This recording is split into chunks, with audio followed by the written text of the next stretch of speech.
ಎಲ್ಲರಿಗೂ ನಮಸ್ಕಾರ. Welcome back to ಹಳ್ಳಿ ಹುಡುಗಿ ಯೂಟ್ಯೂಬ್ ಚಾನಲ್. ಯಾರೆಲ್ಲ ನನ್ನ ಚಾನಲ್ನ ಫಸ್ಟ್ ಟೈಮ್ ನೋಡ್ತಿದ್ದೀರಾ ಪ್ಲೀಸ್ ಬೇಗ ಎಲ್ಲರೂ ಸಬ್ಸ್ಕ್ರೈಬ್ ಮಾಡ್ಕೊಂಡು ವೀಡಿಯೋಸ್ನ ನೋಡಿ. ಇವತ್ತು ಏನು ವೀಡಿಯೋ ಮಾಡ್ತಿದ್ದೀನಿ ಅಂದರೆ, ಇವತ್ತು ಭೀಮ್ ಅಮಾವಾಸ್ಯೆ ಇರೋದ್ರಿಂದ ಮನೇಲಿ ಪೂಜೆ ಎಲ್ಲ ಮಾಡಿ ಮನೆ ಕೆಲಸ ಎಲ್ಲ ಮುಗಿಸಿ ಇವತ್ತು ನಾನು ನಂಜನಗೂಡಿಗೆ ಹೋಗ್ತಾಯಿದ್ದೀನಿ. ನಿಜ ಹೇಳಬೇಕಂದ್ರೆ ನಾನು ನಂಜನಗೂಡೇ ನೋಡಿಲ್ಲ, ಇಲ್ಲಿವರೆಗೂ ಹೋಗೂ ಇಲ್ಲ. ಇದೊಂದು ಬದುಕಿ, ಇದೊಂದು ಜನ್ಮವೇ, ಎಂತಹ ದುರ್ವಿಧಿ, ಹೋಗಿ ವಿಸಿಟ್ ಮಾಡಿ ಬರೋಣ ಅಂತ ನನ್ನ ಮೈಂಡಲ್ಲಿ. ಸೊ ಇವತ್ತು ನಂಜನಗೂಡು ಹೋಗ್ತಾ ಇದ್ದೀವಿ. ತುಂಬಾ ಚೆನ್ನಾಗಿತ್ತು ವೆದರ್. ಬೆಳಿಗ್ಗೆ ಸ್ವಲ್ಪ ಮಳೆ ಬರೋ ಹಾಗಿತ್ತು. ಸೊ ಹೊರಟ್ವಿ ನಾವು ದೇವಸ್ಥಾನಕ್ಕೆ.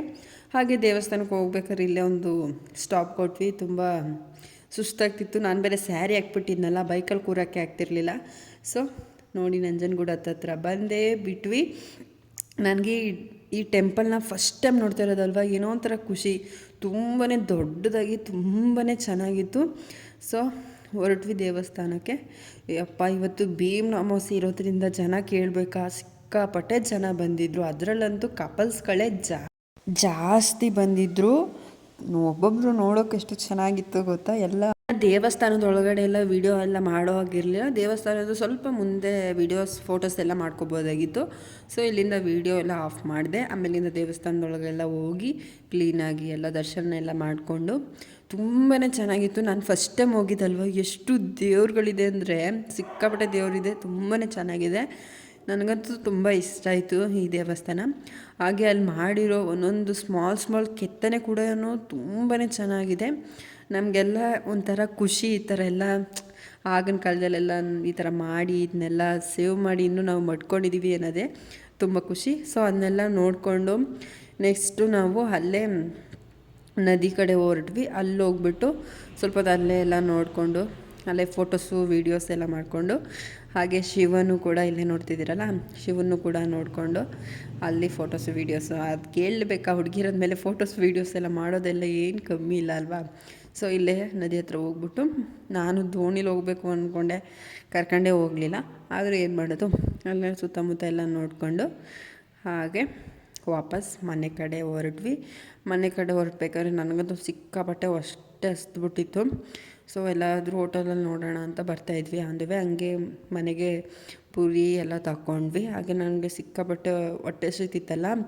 ಸೊ ನಾನು ಬಾದಾಮಿ ಡ್ರಿಂಕ್ ತಗೊಂಡು ಕುಡಿದ್ಬಿಟ್ಟು ಹಾಗೆ ಹೋಟೆಲ್ಗೆ ಹೋಗಿ ಹೋಟೆಲಲ್ಲಿ ಊಟ ಎಲ್ಲ ಮಾಡಿಕೊಂಡು ವಾಪಸ್ ನಾವು ಮನೆ ಕಡೆ ಬಂದ್ವಿ. ಇನ್ನು ನೆಕ್ಸ್ಟ್ ಡೇ ಏನಾಯಿತು ಅಂತ ತಿಳಿಸ್ತೀನಿ. ಇನ್ನು ನೆಕ್ಸ್ಟ್ ಡೇ ಬಂದುಬಿಟ್ಟು ಹೊಲದಲ್ಲಿ ಕೆಲಸ ಇತ್ತು, ಔಷಧಿ ಹೊಡಿಬೇಕಾಗಿತ್ತು ಅಷ್ಟಕ್ಕೆ.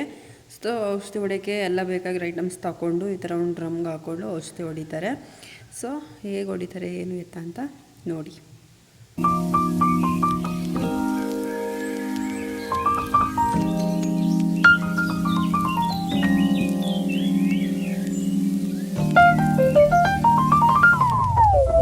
ಹಾಗೆ ನಮ್ಮ ದೊಡ್ಡಣ್ಣಂದು ಒಂದು ತರಲೆ ಮಾಡಿದ್ದಾನೆ, ನೋಡಿ ಎಂಜಾಯ್ ಮಾಡಿ ಫ್ರೆಂಡ್ಸ್. ರಚಿತಾ ಹುಡುಗಿ, ದೊಡ್ಡುಂಡಿ, ಮೈಸೂರು ತಾಲೂಕು, ದಂಡಗಳ್ಳಿ ಪಂಚಾಯತಿ ಹುಡುಗಿ. ಎಜುಕೇಷನ್ 4ನೇ ಕ್ಲಾಸು. ಅವ್ರ ಅತ್ತೆ ಮಾವನೇ ಮಿಸ್ಸಸ್ಸು ಅಪ್ಪನ ಮನೆಗೆ ಹೋಗಿರೋ ಮಗನ ಬರ್ತಡೆ ಅಂತ. ನಮ್ಮ ಅತ್ತೆ ನಮ್ಮ ಅಜ್ಜಿ ಕೈ ಬೆಳಕಾಗಲ್ಲ ಅಂದ್ಬಿಟ್ಟು ಪಾತ್ರೆ ಬೆಳಗ್ತಾ ಇದ್ದಾರೆ. ಆದರೂ ಈ ಹುಡುಗಿ ಗ್ರೇಟು. ಅವಳು ಅನ್ವಿತಾ ಅಂತ, ಕ್ಯಾತ್ನಳ್ಳಿ, HOD ಕೋಟೆ ತಾಲೂಕು, ಮೈಸೂರು ಜಿಲ್ಲೆ, ಹಂಪಾಪುರ ಹೋಬಳಿ. ನೋಡಿ, ಒಬ್ಬರು ಪಾತ್ರೆ ಬೆಳಗೋದು, ಒಬ್ಬರು ತೊಳ್ಕೊಡೋದು. ಇಂಥ ಹುಡುಗಿಗೆ ಲೈಕ್ ಕೊಡಿ. ಅವರ ಅಜ್ಜಿ, ಅವರ ಅತ್ತೆ, ಅವ್ರ ಮಮ್ಮಿ ಎಲ್ಲ ಕುಂತ್ಕೊಂಡು ಮನೇಲಿ ಕ್ಯಾಸೆಟ್ ಪೆಂಡ್ರೈವ್ ನೋಡ್ತಾ ಇದ್ದಾರೆ. ಈ ಮಕ್ಕಳು ಮಳೆ ಆದ್ರೂ ನೋಡಿ ಹೆಂಗೆ ಪಾತ್ರೆ ಬೆಳ್ತಾರೆ. ನೀವೆಲ್ಲ ಹುಡುಗಿರು ಎಲ್ಲ ಗ್ರೂಪಲ್ಲಿರೋಲ್ಲ, ನಮ್ಮ ರಚಿತನಿಗೆ ಲೈಕ್ ಕೊಡಿ. ಬಿಸಿಲಾಗಲಿ ಮಳೆ ಆಗಲಿ ಪಾಪ ಪಾತ್ರೆ ಬೆಳ್ತಾರೆ. ಒಳ್ಳೆ ಗ್ರೇಟ್ ಎಜುಕೇಷನ್ ಸ್ಟೂಡೆಂಟ್ಗಳು. ರಚಿತಾ, ಅನ್ವಿತಾ ನಾಷ್ಟನೂ ಮಾಡಿಲ್ಲ ಪಾಪ. ಹಾಗೆ ನಾನು ಹೇಳಿದ್ನಲ್ಲ ಲಾಸ್ಟ್ ವಿಡಿಯೋದಲ್ಲಿ, ನಾನು ಬಟರ್ ಫ್ರೂಟ್ದು ಗಿಡ ಹಾಕಿದ್ದೀನಿ ಅಂತ.